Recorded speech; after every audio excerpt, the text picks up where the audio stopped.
ত্রিকোণমিতি কোষে থেকে 23.3 পেজ নম্বর 311 একের 1 নম্বর অঙ্ক বলেছে সাইন থিটা সমান 4/5 হলে cosec theta by 1 plus cot থিটার মান কত।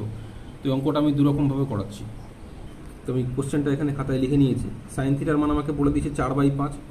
আচ্ছা, আমাদের উপরে এখানে কি আছে, কোসেক থিটা আছে। তো কোসেক থিটাটা আমি আলাদা করে বার করে নিচ্ছি। কোসেক থিটা মানে আমরা জানি 1/sin থিটা,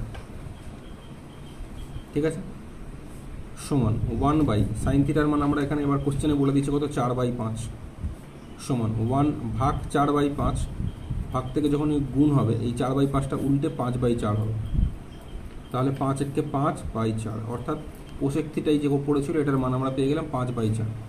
আচ্ছা, এবার এখান থেকে নিচে আছে 1 প্লাস কট থিটা। কট থিটার মানটা আমাদের বের করতে হবে।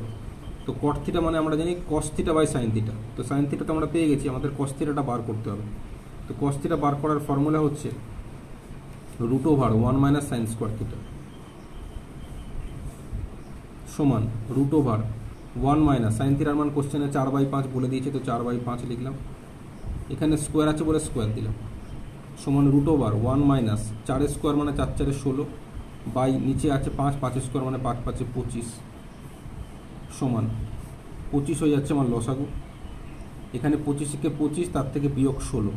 এটা দেখাতে হবে, না দেখালেও অনেক সময় কেটে দেয় নম্বর পরীক্ষায়, সেই কারণে দেখালাম। তো 25 থেকে 16 বিয়োগ করলে 9/25। এখন 9/25-এর রুট আছে মানে বর্গমূল হবে। 9-এর বর্গমূল হচ্ছে 3 আর 25-এর বর্গমূল 5। তো cos থিটা পেয়ে গেলাম 3/5। এখন আমাদের এবার এইটার মান বার করতে আর অসুবিধা হবে না, তার কারণ আমরা এই যে cot থিটা এটা আমরা এখন বের করে নেব।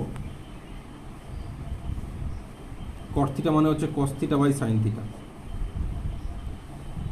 তো cos থিটা আমি এখন বের করে নিয়েছি 3/5। তো cos থিটা মানে হচ্ছে 3/5 বাই সাইন থিটা মানে কোশ্চেনে বলে দিয়েছিল কত, 4/5। তো এখানে 5 5 কেটে দিলে কট থিটার মান হয়ে যায় 3/4, কিন্তু পরীক্ষার সময় অনেক সময় এটা অ্যালাউ করে না, তাই এইভাবে করবো। 3/5 ছিল ওপরে আর নিচে ছিল 4/5। 3/5 ভাগ দিয়ে 4/5 ছিল, ভাগ থেকে গুণ হলে এটা উল্টে যাবে, 4/5টা উল্টে 5/4 হলো। তো 5 5 এখানে কেটে দিলাম, তাহলে 3/4, ঠিক আছে। আচ্ছা, এইবার এখন আমাদের cosec theta by 1 plus cot theta এটা আমরা পুরোটা লিখবো, লিখে মান বসাবো অঙ্ক শেষ হবে। তো এটা পুরো টুকে নিচ্ছি, তো সেই অনুযায়ী লিখে নিলাম। এখন কোসেক থিটার মান আমরা কিছুক্ষণ আগে বার করেছি। কোসেক থিটা কত পেয়েছিলাম, 5/4। তাই কোসেক থিটার জায়গায় 5/4 লিখবো, বাই 1 প্লাস কট থিটার মান কত পেয়েছি, কট থিটার মান পেয়েছি 3/4। তো 3/4 লিখলাম সমান 5/4 উপরে যেরকম আছে লিখলাম, নিচে এই 4 হয়ে যাবে লসাগু। তো এখানে 4 একে 4 যোগ 3 মানে 7। তাহলে 5/4 ভাগ 7/4 আছে, ভাগ থেকে যখন গুণ হবে উল্টে যাবে, 7/4টা উল্টে 4/7। তো 4 4 কেটে দিলাম, তাহলে উপরে থাকছে 5 আর নিচে থাকছে 7। তো এটাই হয়ে যাবে কারেক্ট অ্যান্সার, 5/7। এবার এই অঙ্কটি আমি আরেকটি পদ্ধতিতে করাচ্ছি। তো এটা আমি এখানে লিখে নিয়েছি কোশ্চেনটা। তো একটা এর জন্য সমকোণী ত্রিভুজ আঁকতে হবে। এই জায়গাটা হচ্ছে 90 ডিগ্রি, ঠিক আছে। এটা হচ্ছে থিটা। কোশ্চেনে আমাদের বলেছে সাইন থিটা সমান, কোশ্চেনে সাইন থিটা সমান বলেছে 4/5। আচ্ছা, সাইন মানে আমরা কি জানি, লম্ব বাই অতিভুজ, লম্ব বাই অতিভুজ, ঠিক আছে। এবার লম্ব কোণটা 4, তো এই ত্রিভুজের ক্ষেত্রে এখানে লম্ব হচ্ছে 4, অতিভুজ কত আছে 5। অতিভুজ কোণটাকে বলি সমকোণী ত্রিভুজ, এইটাকে বলে অতিভুজ। অতিভুজ কত আছে 5। এবার এই অঙ্কগুলো পরীক্ষার সময় আমাদের কে ধরে করতে হবে, নাহলে নম্বর কাটবে। সেই কারণে এখান থেকে এবি সমান আমরা ধরে নিলাম, এটা তো এখানে 4 হচ্ছে, এটা 4K ধরে নেবো, কে ধরে করতে হবে।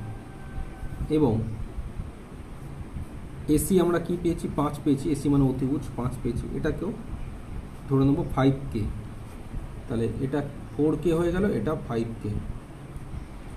আমরা সমকোণী ত্রিভুজের ক্ষেত্রে জানি লম্ব স্কোয়ার যোগ ভূমি স্কোয়ার সমান অতিভুজ স্কোয়ার। তো এবিসি এটার একটা সমকোণী ত্রিভুজ, যার কোণ বি 90 ডিগ্রি মানে সমকোণ আছে। তো এটার ক্ষেত্রে ফর্মুলা আমরা কি জানি, লম্ব স্কোয়ার যোগ ভূমি স্কোয়ার সমান অতিভুজ স্কোয়ার। লম্ব এবি স্কোয়ার লিখেছে, যোগ ভূমি হচ্ছে বিসি স্কোয়ার সমান অতিভুজ হচ্ছে এসি স্কোয়ার লিখেছে। তো এবির মান কত, এবির মান হচ্ছে 4K। এবির জায়গায় 4K বসিয়ে দিলাম, স্কোয়ার আছে বলে স্কোয়ার দিলাম। বিসি স্কোয়ার এটা আমরা বার করবো জানি না, তাই যেরকম আছে সেরকমই লিখলাম। এসির মান কোশ্চেন থেকে আমরা পেয়ে গেছি কত, 5K, ঠিক আছে। তো এসির জায়গায় 5K লিখলাম। অথবা এখানে লিখেছিলাম এসি সমান 5k, তো এখানে স্কোয়ার আছে বলে স্কোয়ার দিলাম।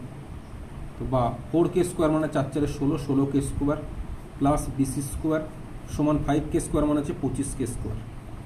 এখান থেকে আমাকে বিসি স্কোয়ারটা বার করব, তো তার জন্য বিসি স্কোয়ারটাকেই রাখলাম। এখানে 25k স্কোয়ার যেরকম আছে লিখলাম, 16k স্কোয়ারটা ওদিকে চলে গেলে মাইনাস হয়ে যাবে। তাহলে বিসি স্কোয়ার সমান 25k স্কোয়ার থেকে 16k স্কোয়ার যদি বিয়োগ করে 9k স্কোয়ার হয়। বিসি স্কোয়ার সমান 25k স্কোয়ার থেকে 16k স্কোয়ার বিয়োগ করলে 9k স্কোয়ার বর্গ একক এটা, ঠিক আছে। এবার এটা বিসি স্কোয়ার আছে, এখানে 9k স্কোয়ার আছে, তো 9 বর্গমূল আমরা জানি 3k, পুরোটাকে ব্র্যাকেটে রেখে আমি স্কোয়ার করতে পারি। এবার তাকে এখানেও স্কোয়ার আছে, এখানেও স্কোয়ার আছে, সেই কারণে পরের লাইনে আমি আর স্কোয়ার আর লিখবো না, আমি শুধু লিখবো বিসি। এই যে বিসি লিখবো আর এখানে 3k লিখবো, বিসি সমান 3k একক হয়ে যাবে। এখন আমরা এবার কোশ্চেন আমাদের যেটা বলেছিল cosec theta by 1 plus cot theta, এটাকে লিখবো। তো এখন কোসেক থিটা আছে, তো কোসেক থিটা মানে আমরা জানি অতিভুজ বাই লম্ব। তো কোসেক থিটা মানে অতিভুজ বাই লম্ব, অতিভুজ হচ্ছে এখানে এসি আর লম্ব হচ্ছে এবি, মানে এসি বাই এবি হবে। এই কোসেক থিটা মানে এসি বাই এবি, ঠিক আছে। বাই দিয়ে 1 প্লাস কট থিটা, কট থিটা মানে আমরা জানি ভূমি বাই লম্ব। তো ভূমি এখানে হচ্ছে বিসি আর লম্ব হচ্ছে এবি, মানে বিসি বাই এবি হবে। তাই কট থিটার জায়গায় আমি লিখলাম বিসি বাই এবি। এবার খালি মান বসাবো। আচ্ছা, এসি মানে আমরা জানি, মানে যেটা ধরেছিলাম এসি মানে ধরেছিলাম 5k, যে ধরেছিলাম, তাই এসির জায়গায় লিখবো 5k বাই এবি। এবিকে আমরা ধরেছিলাম 4k ধরেছিলাম, ঠিক আছে। এবি সমান 4k ধরেছিলাম, এবির জায়গায় লিখবো 4k বাই দিয়ে 1 প্লাস বিসি, বিসি আমরা কিছুক্ষণ আগে বার করলাম 3k, তো বিসির জায়গায় লিখবো 3k বাই এবি। এবি মানে আমরা যেটা জানি, এবি মানে জানি 4k, তাই এবির জায়গায় 4k লিখলাম। আচ্ছা, এখানে উপর নিচ কে কেটে দিতে পারো, এখানেও তাই,